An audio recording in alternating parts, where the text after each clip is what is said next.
darkness at the bottom of the Atlantic Ocean had never been so heavy. The ethereal light from the coral spires of Atlantis, which had always been brilliant, was now just weak, flickering rays casting a desolate glow on the ruined, devastated landscape. The fragments of the city's dome, the pride of the underwater civilization, floated suspended in the cold water like ghosts. The weeping and terrified cries of his subjects still echoed in his mind. It was not only the sound of loss, but also an indictment of a king's powerlessness. Namor Mackenzie, Lord of the Seven Seas, stood frozen before his palace, where the great statue of Neptune had been smashed in half. The words of Bucky Barnes, the surface man with the metal arm, were still crystal clear in his mind. He's coming for you and everything. And then he truly came, not the enemy he had anticipated, not the armies of the surface world with their submarines and torpedoes, but a nightmare made flesh, clad in the form of a green giant. How could he forget that moment? When the hand of that creature bestowed power upon Negathel, the ancient monster that nearly devoured his entire kingdom. Then, when he, as a king, approached to parley, what he received was only a cold, callous indifference. I sent Nathal away, because your death doesn't interest me enough. That sentence was not a threat. It was a declaration. An affirmation that to the entity occupying Hulk's body, Namor, the king of Atlantis, was nothing but an ant. That humiliation was worse than any physical wound. It was like a smoldering fire burning the proud heart of the king. My king, a hoarse voice, spoke from behind. It was Arion, the oldest sorcerer of Atlantis, his face wrinkled like an ancient shell, his murky eyes still gleaming with the shrewdness of wisdom. We do not have the strength to face those monsters. The people are panicking. So what should I do, Arion? Namor turned around, his voice as cold as ice. Run away? Kneel before a body snatcher from the land and hand over this entire ocean to him?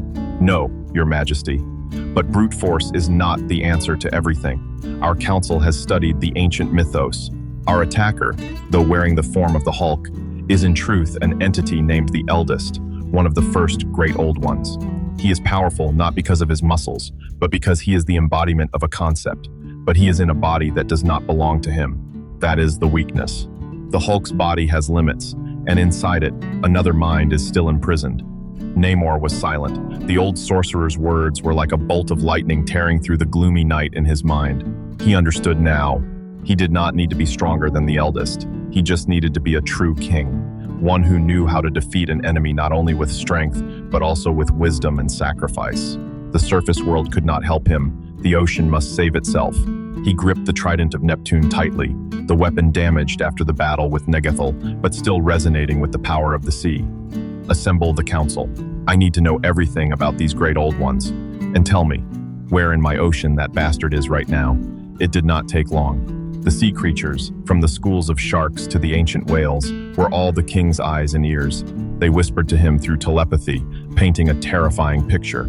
The Eldest had not left. He was in the deepest, darkest place of the ocean, the Mariana Trench. He was not resting. He was gathering more soldiers. Another gigantic monster, Giganto, seemed to have been subdued and was obeying his commands. Enough, Namor roared, his voice echoing through the ruined hall. He could not wait any longer. With every passing second, the Eldest's army grew stronger, and Atlantis's chances dwindled. He had to launch a preemptive strike. He had to attack.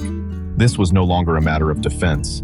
This was a hunt, and the prey was the most fearsome predator in the universe, the Mariana Trench, the Challenger Deep, where the pressure can crush the thickest metal, where darkness is a tangible entity, dense and bone-chillingly cold. This was no longer the kingdom of vibrant coral reefs, but a hell on earth at the bottom of the sea. Namor plunged into the abyss like an arrow piercing the night. The immense pressure created a colossal resistance, but the body of a mutant hybrid of human and Atlantean did not flinch. In his hand, the trident of Neptune seemed to sense its master's fury, emitting a faint blue light, illuminating his path to the very bottom of the world. And there, amidst boiling hydrothermal vents and pitch-black basalt rocks, he saw them, an army of nightmares. Nameless creatures with countless tentacles, monstrously gigantic deformed sharks, and most prominent of all, two colossal beings.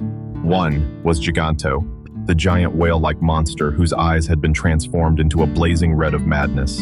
And standing majestically atop Giganto's head was him, the Infernal Hulk, the Eldest. Even at the bottom of the deepest sea, he stood there as if he were the master of this space. Hulk's body radiated a sickly green aura, a light that did not belong here, the light of destruction. "You dare come here alone, Fish King?" The eldest's voice did not come from his mouth. It resonated directly in Namor's mind, an ancient and menacing sound. "I spared your life, yet you deliver yourself to me. Could it be that your death has finally become interesting to me?" Namor did not answer. He slowly raised his trident, pointing it directly at the giant. All words were now superfluous. This was the ocean, his kingdom, and no one, be they god or monster, could come here and harm his subjects without paying the price. Imperious Rex. Namor's battle cry tore through the silence of the abyss. He launched himself like a living torpedo, the trident aimed straight at the eldest's chest. It was a perfect attack, with all the strength, speed, and hatred of a king. But it was completely futile. The Infernal Hulk did not even bother to dodge. He reached out, his hand as large as a shovel, and caught the tip of the trident with ease. The sound of metal clashing against flesh rang out dryly. The light from the trident flickered out.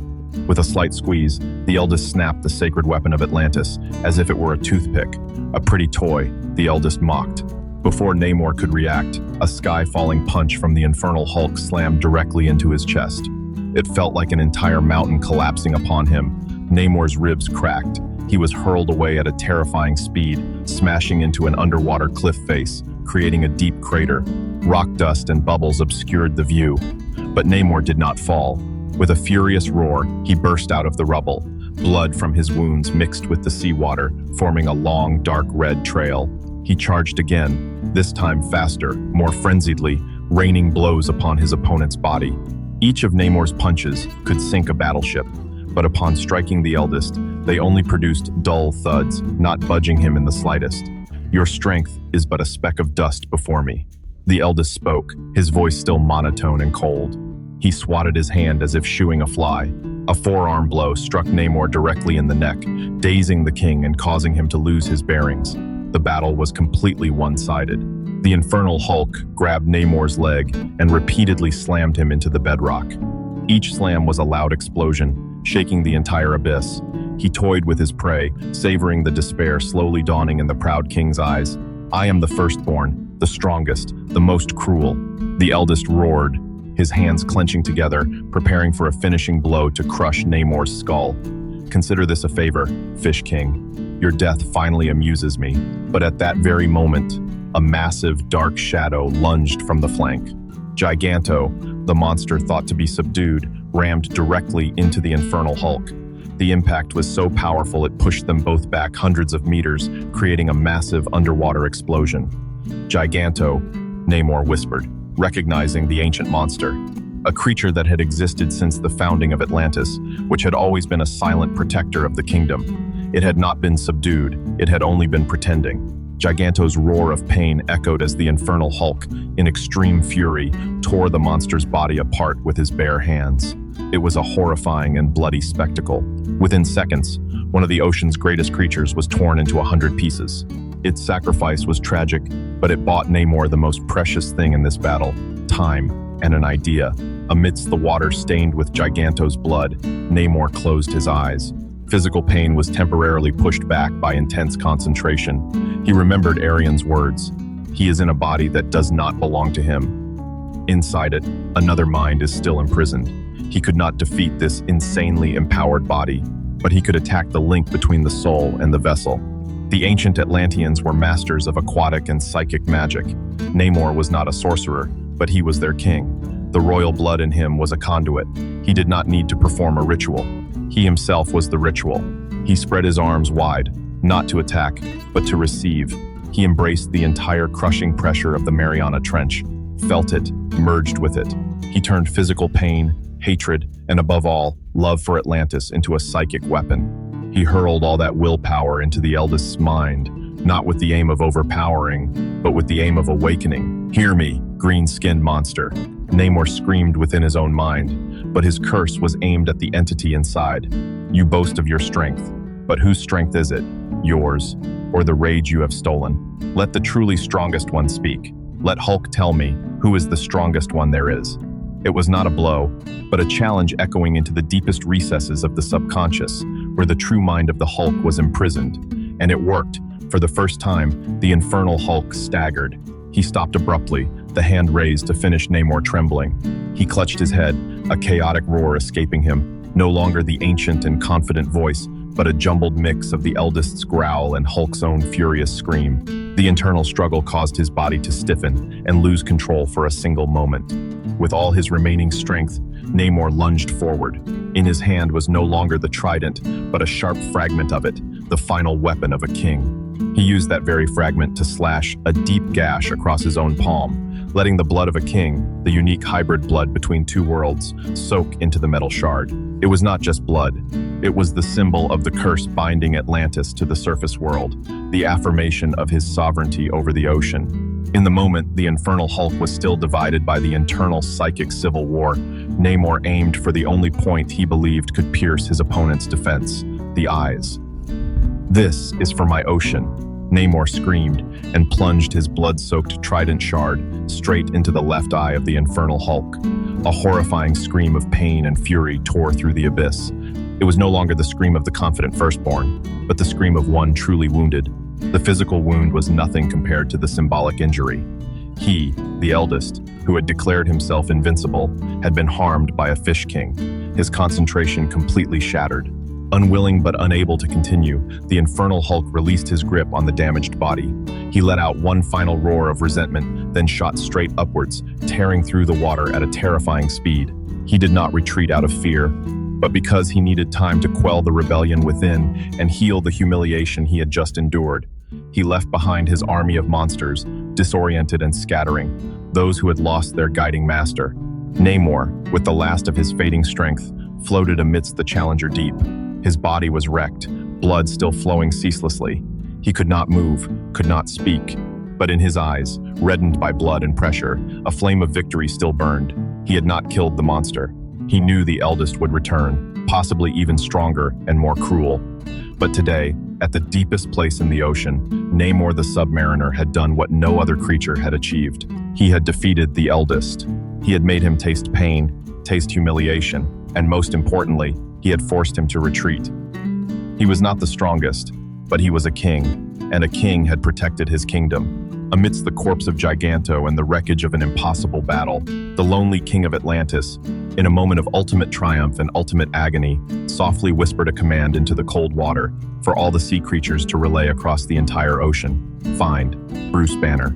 That was all he could do before his body completely gave out.